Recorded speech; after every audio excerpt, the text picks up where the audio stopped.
จริญมรรคศีลสมาธิปัญญาเป็นหลักเพ่งออกไปเห็นตัวทุกข์ตัวหนักรู้แจ้งประจักษ์แล้วผลักออกไปเรียนรู้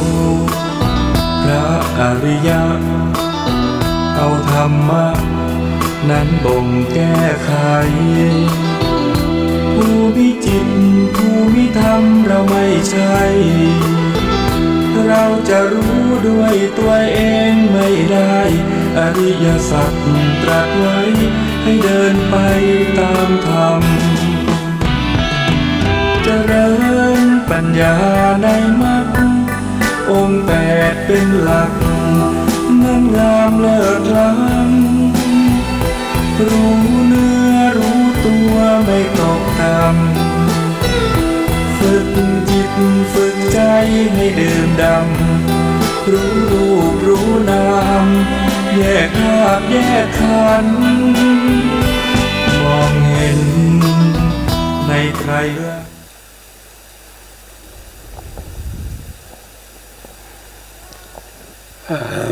ลังสัมมาสัมพุทโธภะคะวาพุทธังภะคะวันตังอะภิวา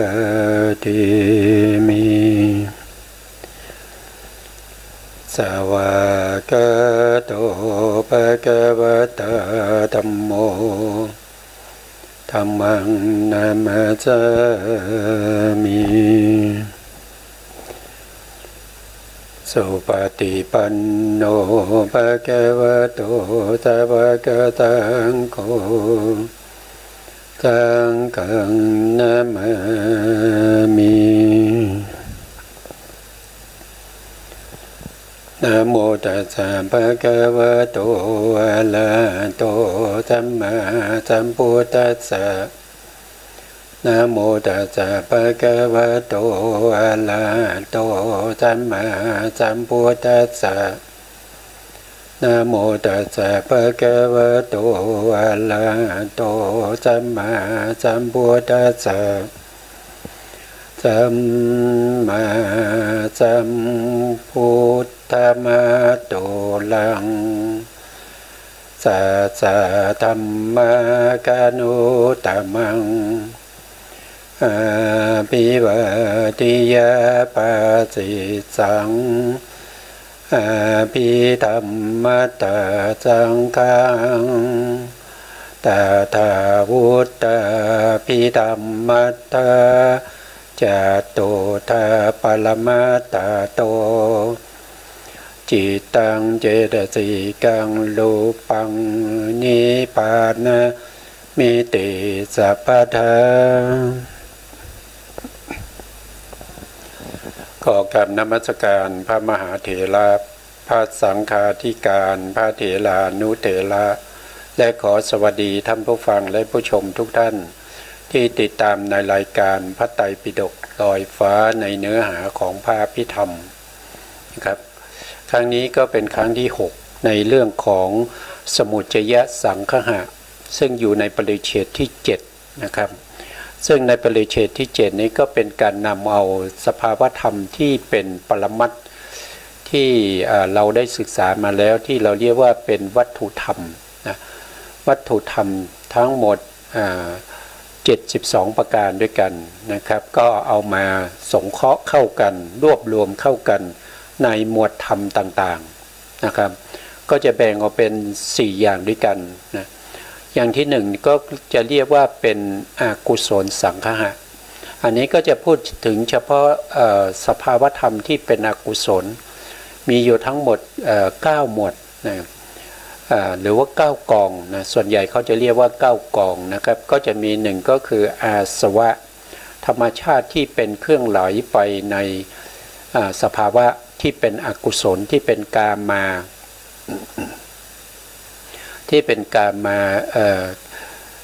ไหลไปในกามคุณอารมณ์ที่เรียกว่าเป็นกามาสวะนะครับแล้วก็ภาวาสวะทิฏฐาสวะอวิชชาสวะอย่างเงี้ยนะครับ แล้วก็จะมี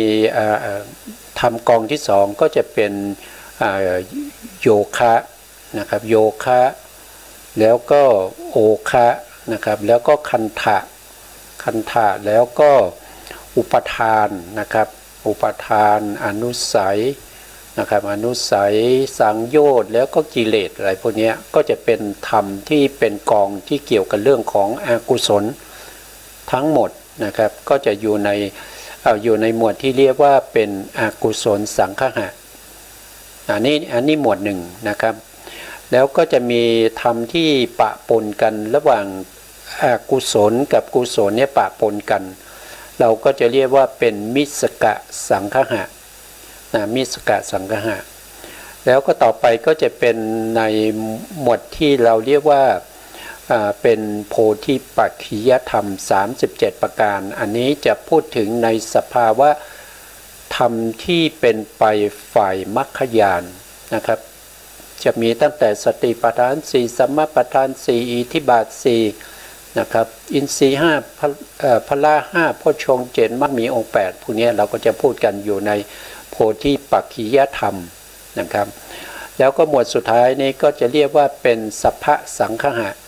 สัพพะสังคหะก็จะพูดในเรื่องของขันธ์5อุปทานขันธ์5อายตนะธาตุแล้วก็อริยสัจสี่สัจจะสี่นะครับก็จะพูดในลักษณะอย่างนั้นนะเรากำลังอยู่ในหัวข้อของอกุศลสังคหะอกุศลสังคหะนี้เราก็อยู่ในช่วงที่ยังเป็น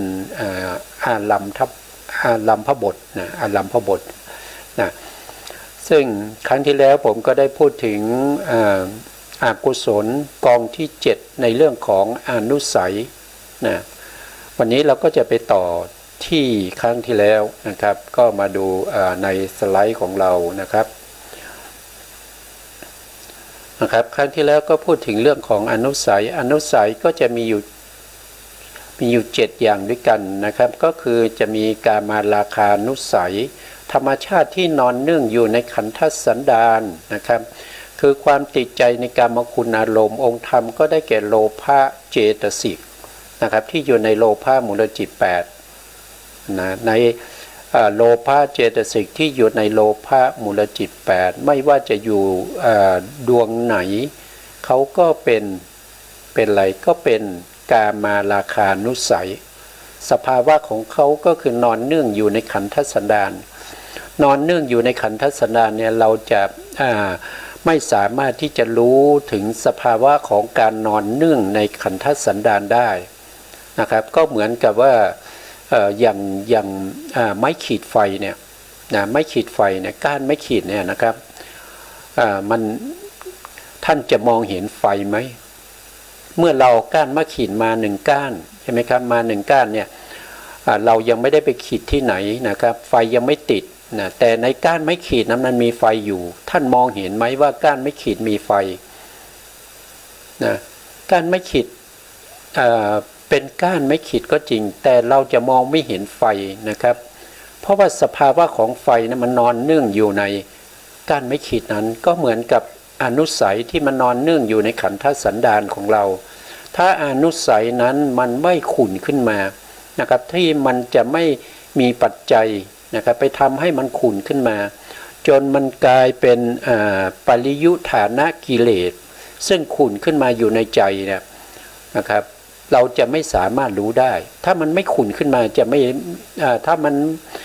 ไม่ขุ่นขึ้นมาในใจเนี่ยเรารู้ไม่ได้นะเรารู้ไม่ได้แต่ที่เรามาเรียนได้ที่เรามีคำสอนของพระสัมมาสัมพุทธเจ้าก็เพราะสัพพัญญุตญาณของพระพุทธองค์นั่นเองนะครับที่เป็นผู้ที่เห็นว่าสัตว์ทั้งหลายเนี่ยมีอนุสัยนอนเนื่องอยู่ในขันธสันดานนะครับของแต่ละท่านนะครับทีนี้อนุสัยที่อยู่ในขันธสันดานของเราเนี่ยเมื่อเรามีความโกรธอนุสัยมันก็จะเกิดขึ้นแต่อนุสัยที่เกิดขึ้นมันอยู่ในขันธสันดานเรารู้ไม่ได้แต่เรารู้ที่มันโกรธเนี่ยมันเป็นปริยุฐานะกิเลสมันไม่ใช่อนุสัยแต่มันเป็นการสร้างอนุสัยให้เป็นนอนเนื่องอยู่ในขันธสันดานอีกทีหนึ่ง ซึ่งมันมากเข้าในขันธสันดานเนี่ยมันก็จะทำให้เราเนี่ยยากในการที่จะประพฤติปฏิบัตินะครับเพื่อจะละอนุสัยพวกนี้นะเพราะว่าอนุสัยของเราเนี่ยมันมีมากนะครับแต่ละท่านก็มีเยอะนะครับตั้งแต่เราเป็นมนุษย์หรือว่าเป็นสัตว์ทั้งหลายที่เวียนว่ายตายเกิดมาตั้งแต่สังสารวัฏเนี่ยเรายังไม่รู้เลยว่าต้นเริ่มแรกของเรานะมันอยู่ตรงไหนนะครับเพราะพระองค์ยังไม่เสียเวลาในการที่จะค้นหาสืบหาว่าเริ่มแรกเนี่ยมนุษย์หรือว่าสัตว์ทั้งหลายเนี่ยที่อุบัติขึ้นมาที่มีชีวิตที่จะต้องมาเวียนว่ายตายเกิดเนี่ยครั้งแรกเนี่ยอยู่ที่ไหนนะครับพระพุทธองค์ท่านได้ตรัสบอกแก่ผู้ที่ไปถามว่าเริ่มต้นอยู่ที่ไหนนะพระพุทธองค์ก็บอกว่าอย่าเสียเวลาเลยนะครับอย่าเสียเวลาที่จะไปตามหาจุดเริ่มต้นนะครับให้เราเนี่ยให้เรารู้ปัจจุบันนี้แหละนะครับว่าปัจจุบันนี้เรามีนะครับเรามีอะไรเรามีโลภะโทสะโมหะหรือว่าเรามีจิตที่เป็นมหากุศลก็ให้รู้นะครับให้รู้อย่าไปเสียเวลาเลยนะครับที่จะไปค้นหาสิ่งที่มันต้องใช้เวลาในการค้นหายาวนานนะครับอย่างเช่นตอนที่พระพุทธองค์ทรงในวันวิสาขะที่พระพุทธองค์จะได้ตรัสรู้เป็นพระสัมมาสัมพุทธเจ้าเนี่ยนะครับในปฐมยามเนี่ยพระพุทธองค์ก็ได้วิชาที่หนึ่งขึ้นมานั่นก็คือวิชาบุเพนิวาสานุสติญาณเป็นการระลึกชาติในอดีตได้นะครับท่านบอกว่านะครับแค่หายใจเข้านะครับหายใจเข้าไปยังไม่ออกนะแค่ช่วงระยะเวลานั้นนะพระพุทธองค์เนี่ยสามารถระลึกชาติได้ถึง91กัปนะ91กัปซึ่งเป็นระยะเวลากรัมหนึ่งเนี่ยมันยาวนานมากเลยนะครับ1กรัมเนี่ยมันยาวนานมากนะครับอย่างที่เคยนำมาเสนอให้ท่านผู้ฟังและผู้ชมได้รับทราบว่ากรัมหนึ่งเนี่ยมันยาวนานแค่ไหนนะครับเคยเรียนไปแล้วนะเคยนำเรียนท่านผู้ฟังไปแล้วนะครับกราบหนึ่งก็จะมีกราบเนี่ยเราจะเรียกว่าเป็นมหากราบใช่ไหมครับเป็นมหากราบ1มหากราบเนี่ยมันจะเท่ากับ4อาสงไขยกราบ1อาสงไขยกราบคำว่าอาสงไขยนี่คือนับไม่ได้นะครับมี4อาสงไขยกราบ4อาสงไขยรวมกันแล้วอันนี้เขาจะเรียกว่าเป็นกรัมนะ4อสงไขยกรัมเนี่ยรวมกันก็จะได้เท่ากัน1มหากรัมนะครับแต่ที่เราพูดกันอยู่ตอนนี้คือมหากรัมนะมหากรัมที่ยาวนานนะพระพุทธองค์ระลึกชาติได้แค่หายใจเข้าเนี่ยถึง91กรัมเนี่ยนะครับยังใช้เวลาในการระลึกชาติย้อนไปในอดีตเนี่ยนะครับใช้เวลาถึงช่วงปฐมยามเนี่ยถึงเท่าไหร่4ชั่วโมงนะครับ4ชั่วโมงนะตั้งแต่หัวค่ำ6โมงไปจนถึงจนถึง4ทุ่มนะครับก็เท่าไหร่ก็4ชั่วโมงนะ4ชั่วโมงเนี่ยใช้เวลายาวนานแค่นี้ยังไม่สามารถที่จะเห็นต้นตอของการเกิดขึ้นของสัตว์ทั้งหลายว่าเริ่มมาจากไหนนะครับเพราะนั้นถ้ายังไปลึกๆถอยไปอีกเรื่อยๆเนี่ยก็จะเสียเวลานะครับไม่มีประโยชน์อันใดเลยนะพระพุทธองค์ก็จึงละทิ้งในการที่จะระลึกไปในอดีตชาตินะก็กลับมาปฏิบัติต่อนะครับจนในที่สุดในมัชฌิมยามเนี่ยพระพุทธองค์ก็ได้ญาณที่2ขึ้นมาวิชาที่2นะก็เรียกว่าเป็นจุตูปปาตญาณก็เห็นสัตว์เกิดแล้วก็สัตว์ตายว่าสัตว์นี้ตายจากตรงนี้ไปเกิดที่ไหนนะครับก็ได้วิชาอันนี้เราจะเรียกว่าเป็นบางครั้งจะเรียกว่าอนาคตังสยานนะครับก็มีหลายชื่อนะครับจากนั้นพระพุทธองค์ก็ปฏิบัติในวิปัสสนาต่อไปนะครับจนในที่สุดในใกล้สว่างของวัน คืนวันวิสาขะนะครับประมาณตี 5กว่าพระพุทธองค์ก็ได้อาสวะขยญาณก็คือสิ้น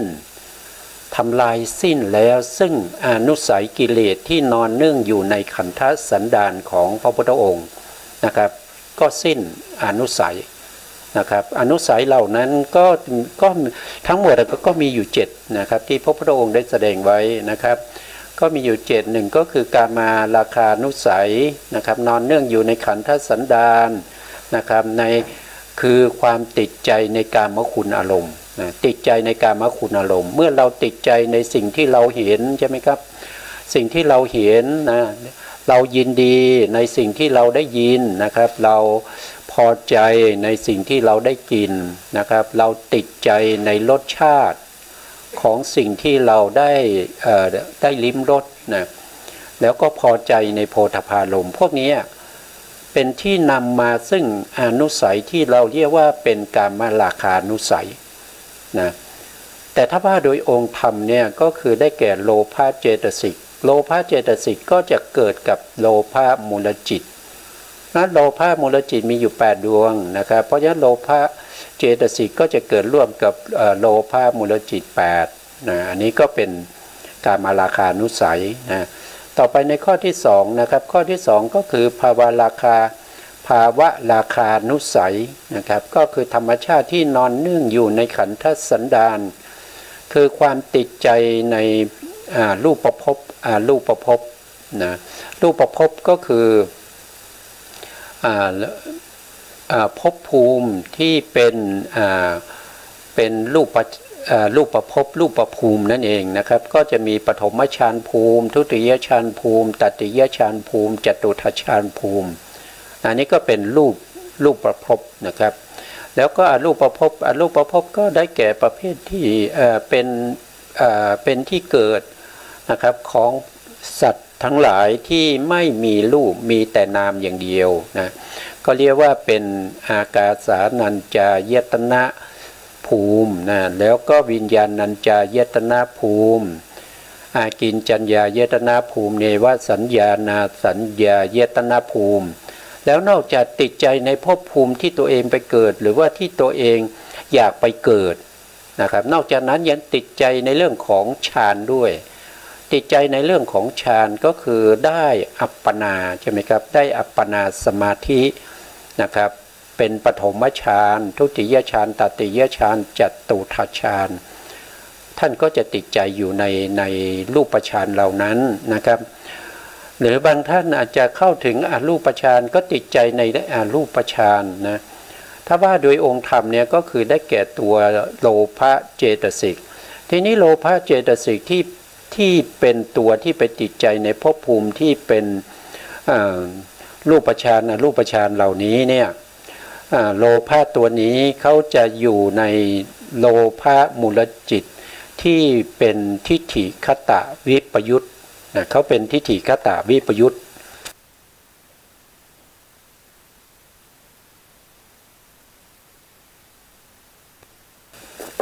นะครับ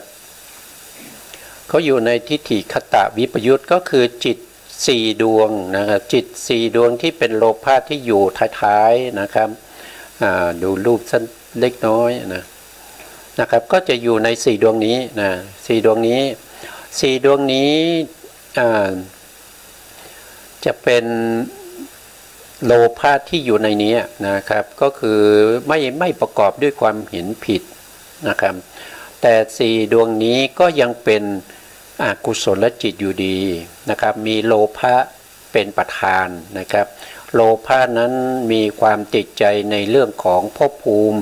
ที่เป็นรูปฌานอรูปฌานนะครับรูปภพอรูปภพนะครับอันนั้นก็จะเป็นภาวะราคานุสัยนะครับเป็นภาวะราคานุสัยนอนเนื่องอยู่ในขันธสันดานของผู้ที่มีความติดใจในเรื่องของภพภูมิที่เป็นรูปภพอรูปภพรูปฌานอรูปฌานเหล่านั้นเพิ่มเข้าไปในขันธสันดานต่อไปอีกนะต่อไปนะครับก็คือข้อที่3ก็ได้แก่ปฏิฆานุสัยธรรมชาติที่นอนเนื่องอยู่ในขันธสันดานคือความโกรธนะครับ องค์ธรรมได้แก่โทสะเจตสิกที่ในโทสะมูลจิตสองอันนี้ก็เป็นโทสะนะครับโทสะเจตสิกอยู่ในโทสะมูลจิตสองนะครับข้อที่สี่นะมานานุสัยธรรมชาติที่นอนเนื่องอยู่ในขันธสันดานหรือความเย่อหยิ่งถือตัวนะครับเย่อหยิ่งถือตัวจองหองนะครับหรือว่าบางครั้งก็จะเรียกว่ายกธงนะครับเป็นประเภทที่ไม่ฟังใครนะครับถือว่าตัวมีความรู้ความชำนาญนะครับไม่ฟังผู้อื่นใครจะว่าอะไรไม่สนนะครับตัวเองเอาตัวเองเป็นใหญ่นะครับเย่อหยิ่งอันนี้ก็ถ้าว่าโดยองค์ธรรมก็ได้แก่มานะเจตสิกนะครับที่อยู่ในทิฏฐิคตวิปยุตนะอยู่ในทิฏฐิคตวิปยุตแต่มานะเจตสิกดวงนี้จะเกิดขึ้นในทิฏฐิคตวิปยุตที่เป็นโลภะมูลจิตนั้นบางครั้งก็เกิดนะครับบางครั้งก็ไม่เกิดนะเขาเป็นอะไรเขาเรียกว่าเป็นนิยตโยคีนะครับเจตสิกประเภทนิยตโยคีถ้ามีการเปรียบเทียบนะครับว่าฉันดีกว่าเธอสู้ฉันไม่ได้หรือว่าเธอดีกว่าฉันหรือว่าเราเสมอกันอย่างเงี้ยมาน่าจะเกิดนะมาน่าจะเกิดแต่ถ้าสภาวะธรรมนั้นเป็นจิตที่เป็นโลภะเป็นทิฏฐิคตวิปยุตเกิดขึ้นแล้วไม่มีการเปรียบเทียบนะไม่มีการเปรียบเทียบมานะเจตสิกก็จะไม่เกิดร่วมด้วยนะครับมานะเจตสิกจะเกิดร่วมด้วยต่อเมื่อมีการเปรียบเทียบนะครับเปรียบเทียบว่าเราดีกว่าเขาหรือว่าเขาดีกว่าเราหรือว่าเราเสมอเขาอย่างเนี้ยนะครับอันนี้มานะจะเกิดเมื่อมานะเกิดเนี่ยมานะที่เกิดขึ้นเนี่ยก็จะไปสร้างอนุสัยที่เรียกว่าเป็นมานานุสัยอยู่ในขันธสันดานเลยแล้วบุคคลที่จะละมานานุสัยได้ โดยความเป็นสมุจเฉทเนี่ยต้องเป็นพระอรหันต์นะครับต้องเป็นพระอรหันต์โสดาบันละไม่ได้นะสกทาคามีก็ละไม่ได้อนาคามีก็ยังละไม่ได้ถ้าจะละให้หมดโดยความเป็นสมุจเฉทต้องเป็นพระอรหันต์นะพระอรหันต์เท่านั้นนะครับต่อไปในข้อที่5นะครับอนุสัยในข้อที่5ก็คือทิฏฐานุสัยทิฏฐานุสัยก็คือตัวทิฏฐินั่นเองนะครับธรรมชาติที่นอนเนื่องอยู่ในขันธสันดานคือความเห็นผิดนะครับองค์ธรรมได้แก่ทิฏฐิเจตสิกนะครับอันนี้ก็ความเห็นผิดก็มีกันมากมายนะครับเท่าที่ศึกษาดูเนี่ยก็จะมีอยู่ประมาณ75นะครับ75อย่างด้วยกันนะครับมีอยู่75อย่างด้วยกันนะอันนี้เราก็จะได้ศึกษารายละเอียดต่อไปในโอกาสหน้านะครับทิฏฐิเจตสิกเนี่ยก็เกิดในไหนก็เกิดในโลภะมูลจิตที่เป็นทิฏฐิคตสัมปยุตอันนี้จะสัมปยุตนะครับก็ประกอบด้วยทิฏฐินะต่อไปในข้อที่6นะข้อที่6ก็คือวิจิกิจฉานุสัยวิจิกิจฉานุสัยก็คือความลังเลสงสัยอนุสัยก็นอนเนื่องอยู่ในขันธสันดานนะของคนที่มีความลังเลสงสัยในเรื่องของสิกขา3ในเรื่องของพระสัมมาสัมพุทธเจ้าในเรื่องของพระสัทธรรมนะคำสอนของพระสัมมาสัมพุทธเจ้าสงสัยในเรื่องของพระอริยสงฆ์ทั้งหลายนะครับก็จะเป็นวิจิกิจฉานุสัยธรรมชาติที่นอนเนื่องอยู่ในขันธสันดานคือความสงสัยลังเลใจนะครับไม่เชื่อในสิ่งที่ควรเชื่อนะครับลังเลสงสัยไม่เชื่อในสิ่งที่ควรเชื่อองค์ธรรมได้แก่วิจิกิจฉาเจตสิกนะครับที่อยู่ในวิจิกิจฉาสัมปยุตวิจิกิจฉาสัมปยุตตรงนี้คือจิตนะจิตที่เป็นโมหะมูลจิตดวงที่1เราจะเรียกว่าเป็นวิจิกิจฉาสัมปยุตก็คือเป็นโมหะมูลจิตที่ประกอบด้วยความลังเลสงสัยนะครับต่อไปในข้อที่7นะครับก็คืออนุสัยที่เราเรียกว่าเป็นอวิชชานุสัยนะอวิชชานุสัยก็คือธรรมชาติที่ นอนเนื่องอยู่ในขันธสันดานนะครับคือความหลงความโง่ความไม่รู้ตามความเป็นจริงองค์ธรรมได้แก่โมหะเจตสิกนะครับที่อยู่ในอกุศลจิต12ดวงเลยนะอวิชชาในที่นี้นี่ก็คือความไม่รู้ใน8อย่างนะครับความไม่รู้ใน8อย่างก็คือได้แก่1ก็คือความไม่รู้จักขันธ์5นะ1คือไม่รู้จักขันธ์5 2ก็คือ1คือไม่รู้จักขันธ์5ไม่รู้จักอายตนะ12ไม่รู้จักธาตุ18นะครับพวกนี้ไม่รู้ที่เป็นอดีตนะไม่รู้ที่เป็นอดีตไม่รู้ที่เป็นอนาคตแล้วก็ไม่รู้ที่เป็นปัจจุบันก็คือเป็นทั้งอดีตและอนาคตก็คือได้3ใช่ไหมครับนะได้มา3ข้อนะครับ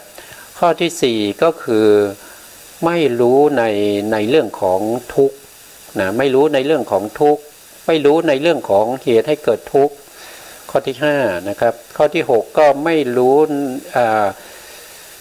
สภาวธรรมที่เป็นที่ดับทุกข์นะครับข้อที่7ก็ไม่รู้วิธีการดำเนินไปเข้าสู่ความดับทุกข์นะครับข้อที่7นะข้อที่8ก็ไม่รู้จักเรื่องของปฏิจจสมุปบาทนะครับรวมแล้วก็จะเป็น8ข้อใน8ข้อนี้ถ้าเราไม่รู้อย่างใดอย่างหนึ่งเราเรียกว่าเป็นอวิชชาเมื่ออวิชชาเกิดขึ้นนะครับอกุศลจิตของเราเกิดขึ้นก็จะมีอนุสัยนะครับเกิดขึ้นในขันธสันดานแล้วก็จะนอนเนื่องอยู่ในขันธสันดานเป็นเชื้อนะครับเป็นเชื้อเป็นบ่อที่จะเพาะนะครับให้มีอกุศลนะให้มีอกุศลจิตนะครับเกิดขึ้นนะเกิดขึ้นในโอกาสต่อไปนะถ้าเราละอนุสัยได้แล้วเนี่ยอกุศลจิตทั้งหมดนี้ก็จะไม่เกิดเลยนะครับถ้าเราละอนุสัยไม่ได้นะครับอย่างเช่นเราละอกุศลโดยความเป็นตัดทังฆ่าประหารก็คือการประหารเป็นครั้งอย่างเงี้ยมันละอนุสัยไม่ได้นะมันละอนุสัยไม่ได้เพราะฉะนั้นสิ่งที่เราละได้เป็นครั้งเป็นคราวเนี่ยอกุศลตัวที่เราละเป็นครั้งเป็นคราวมันก็ยังเกิดขึ้นได้อยู่นะครับมันก็จะเกิดขึ้นได้ในโอกาสต่อไปถ้าเราเผลอนะถ้าเราเผลอมันก็จะเกิดขึ้นมาอีกนะครับมันก็จะเป็นอยู่อย่างนี้นะครับอย่างบุคคลที่ได้ฌานถ้าไม่ได้มรรคผลนะบุคคลที่ได้ฌานก็เวลาเข้าฌานก็อกุศลไม่เกิดใช่ไหมครับอยู่ในฌานนี้อกุศลก็ไม่เกิดก็ข่มเอาไว้ด้วยอำนาจของสมาธิที่เป็นอัปปนาสมาธินะครับปฐมฌานทุติยฌานตติยฌานจตุตถฌานเนี่ยเป็นตัวที่ไปข่มพวกที่เป็นอกุศลทั้งหลายไม่ให้เกิดขึ้นในจิตของเรานะครับแต่ไม่ลงไปละอกุศลที่เราเรียกว่าเป็นอนุสัย ก็ไม่ลงไปละอนุสัยเพราะฉะนั้นมันจึงทำให้เราเนี่ยมีอนุสัยนอนเนื่องอยู่ในขันธสันดานเพราะเรายังละไม่ได้เมื่อเราละอนุสัยยังไม่ได้มันก็จะเป็นสภาวธรรมที่เป็นเหตุเป็นปัจจัยให้เกิดอกุศลจิตในโอกาสต่อไปนะครับอันนี้สำคัญนะครับเพราะว่ามันมองไม่เห็นนะอนุสัยนี่มันมองไม่เห็นอย่างพวกเราเนี่ยมันมองไม่เห็นเราไม่สามารถรู้สภาวะของอนุสัยได้เพราะอนุสัยนี้มันจะสงบนิ่งอยู่ในขันธสันดานมันจะนอนอยู่ในขันธสันดานนะครับถ้าเราไม่ศึกษาไม่เข้าใจเนี่ยเราก็จะเข้าใจว่าตัวเราเนี่ยได้บรรลุธรรมแล้วนะครับอย่างเช่นบางท่านไปปฏิบัติธรรมนะครับแล้วก็เกิดโอภาสขึ้นมานะครับเกิดแสงสว่างขึ้นมานะครับเกิดมีปิติเกิดมีสตินะครับคมนะมีปัญญาพิจารณาทำอะไรก็ทะลุปุกป่งนะครับไม่ก็จะเข้าใจตัวเองว่าตัวเองได้บรรลุนะครับได้บรรลุเป็นพระอรหันต์แล้วนะสำเร็จแล้วนะจริงๆแล้ว ไม่ได้อะไรเลยนะครับเพราะว่าอนุสัยเรายังละมันไม่ได้นะอนุสัยมันยังนอนอยู่ในขันธสันดานของเราเลย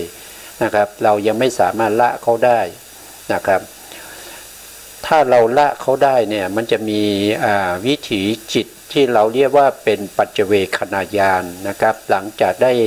วิถีที่เป็นมรรคเป็นผลแล้วเนี่ยจะมีวิถีที่เรียกว่าปัจเจเวคขณญาณขึ้นมาพิจารณานะครับอันนี้เป็นโดยธรรมชาตินะครับผู้ที่ได้เท่านั้นที่จะรู้นะครับเขาจะเกิดขึ้นมาแล้วก็จะพิจารณากิเลสที่เขาละได้ว่าเขาละกิเลสอะไรไปบ้างกิเลสนั้นก็คือหมายถึงกิเลสที่เป็นทั้งที่เป็นอนุสัยนะทั้งที่เป็นปริยุทธานากิเลสนะครับเขาละตัวไหนได้บ้างเขาจะพิจารณาโดยปัจเจเวคขณญาณโดยธรรมชาติของจิตเรียกว่าจิตตานิยามมันจะเป็นอย่างนั้นนะเวลาได้โสดาปัตติมรรคเนี่ยเขาจะพิจารณาอยู่5อย่างแต่ว่า5อย่างในการพิจารณาเนี่ยก็จะมีปัจเจเวกวิถีเกิดขึ้นมา5วิถีแต่ว่าไม่ใช่เกิดทีเดียวนะครับเกิดทีละวิถีเกิดขึ้นมาแล้วก็ลงภวังค์แล้วก็เกิดขึ้นมาอีกนะก็พิจารณาอย่างนี้อยู่5ครั้งด้วยกันนะ5ครั้งก็คือพิจารณาในเรื่องของกิเลสที่เราละได้นะครับโสดาบันนะพิจารณาในกิเลสที่เราละไปโดยความเป็นสมุจเฉทนะครับหรือว่าโดยการละเฉพาะบางส่วนนะที่เรียกว่าตัณุกละปะหารนะตัณุกละปะหารนะครับละได้เป็นบางอย่างนะครับแต่ไม่ได้ละด้วยความเป็นสมุจเฉทเขาจะรู้นะครับแล้วก็พิจารณาถึงกิเลสที่ยังคงเหลืออยู่นะครับคงเหลืออะไรบ้างนะครับเหลือโทสะนะครับที่ไม่นำไปสู่อบายอย่างเงี้ยนะครับหรือว่าเหลือกามราคะอย่างหยาบที่ไม่นำไปสู่อบายนะครับอย่างหยาบที่นำไปสู่อบายนี้เขาละได้แล้วโดยความเป็นสมุจเฉทนะครับวิจิกิจฉาเขาก็ละได้ด้วยความเป็นสมุจเฉทพวกทิฏฐิทั้งหลายทั้ง75ทิฏฐิที่เป็นความเห็นผิดเขาก็ละได้ด้วยความเป็นสมุจเฉทเขาจะรู้ได้ด้วยการพิจารณาหลังจากที่มรรควิถีดับไปแล้ววิถีที่เกิดขึ้นเราเรียกว่าเป็นปัจเจเวคขณวิถีนะครับวิถีที่1ปัจเจเวคก็คือพิจารณากิเลสที่ละได้นะครับละอะไรไปบ้าง2ก็กิเลสที่เหลือนะ3มรรคนะครับพิจารณามรรคที่ตัวเองได้โสดาปัตติมรรคนะครับแล้วก็พิจารณาผลนะครับผลคือโสดาปัตติผลนะอันนี้ก็4แล้วนะครับแล้วก็สุดท้ายก็พิจารณานิพพานที่เขาได้นะครับวิถีจิตที่เกิดขึ้นมาต่อจากมรรควิถีนะครับ4-5วิถีพวกนี้จะเป็นตัวที่พิจารณาแล้วจะรู้เองว่าตัวเองได้โสดาปัตติมรรคแล้วเป็นอริยบุคคลแล้วเขาจะรู้ได้นะครับแต่ถ้าไปเห็นโอภาสเห็นแสงสว่างมีความรู้สึกว่าการกำหนดอะไรก็กำหนดได้ดีนะครับมีปัญญานะครับปัญญาก็คมชัดศรัทธามากนะครับอย่างนี้ถือว่าเป็นเขาเรียกว่าเป็นกิเลสเป็นกิเลสที่เกิดจากการปฏิบัตินะครับก็เรียกว่าเป็นโดยทั่วไปเนี่ยท่านเรียกว่าอุปกิเลสนะครับนะอันนี้ก็ให้พวกเราได้เข้าใจว่าการที่เราจะได้เป็นพระอริยบุคคลเนี่ยต้องละอนุสัยกิเลสนะครับต้องละอนุสัยกิเลสนะไม่ใช่จะมีสภาวะธรรมเป็นแสงสว่างหรือว่าอะไรพวกนี้นะอย่าเข้าใจผิดนะอันนี้ก็เป็นเรื่องของอนุสัยเพราะอนุสัยเนี่ยเรามองไม่เห็นสภาวะธรรมของเขาเราไม่สามารถรู้เขาได้นะครับแต่ที่เราเรียนได้ก็เพราะสัพพัญญุตญาณของพระสัมมาสัมพุทธเจ้าที่พระพุทธองค์ทรงเห็นนะครับแล้วก็นำมาเปิดเผยทำให้ตื้นนะครับมาบัญญัติ นะครับบริบูรณ์นะครับสมบูรณ์ด้วยอักขระแล้วก็ด้วยอรรถรสทั้งหลายให้พวกเราได้ศึกษากันอยู่นะครับอันนี้เราก็ศึกษาตามนะครับตามพระพุทธองค์นะครับไม่สามารถที่จะเข้าไปรู้ได้นะถ้าจะรู้อีกทีก็ต้องขณะที่ปัจเจเวคณาวิถีที่เกิดต่อจากมรรควิถีนั่นเองนะครับตรงนั้นนะต่อไปนะครับต่อไปในสไลด์ต่อไปก็จะพูดถึงในเรื่องของสังโยชน์นะครับสังโยชน์ก็จะมีอยู่2ในด้วยกันนะครับก็จะมีในที่เป็นพระสูตรกับในที่เป็นพระอภิธรรมนะครับก็มี2ในด้วยกันไม่เหมือนกันนะครับแต่ส่วนใหญ่ก็เหมือนกันนะแตกต่างกันบ้างเล็กน้อยนะเรามาดูในส่วนที่เป็นพระสูตรก่อนนะครับตามในแห่งพระสูตรนะสังโยชน์นะครับมีอยู่10อย่างนะตามในแห่งพระสูตรนะครับข้อที่1ท่านก็บอกว่ากามราคะสังโยชน์นะครับกามราคะสังโยชน์ธรรมชาติที่ผูกสัตว์ไว้ในอาการที่ติดอยู่ในกามคุณอารมณ์นะครับหมายถึงผูกไว้กับอะไรผูกไว้กับกามคุณอารมณ์นะครับองค์ธรรมได้แก่อะไรองค์ธรรมได้แก่โลภะเจตสิกโลภะเจตสิกแล้วเกิดในจิตไหนก็โลภะมูลจิต8ก็เกิดในโลภะมูลจิต8นะคำว่าผูกสัตว์ไว้เนี่ยก็เหมือนกับว่าเราเคยเห็นเขาผูกโคนะครับไว้ติดกับหลักไหมนะถ้าเราเคยเห็นเราก็จะรู้ได้นะครับโคมันก็ไปไหนไม่ได้มันก็ติดอยู่พันอยู่กับหลักที่เขาปักไว้นะมันก็จะวนเวียนไปมาอยู่ในบริเวณ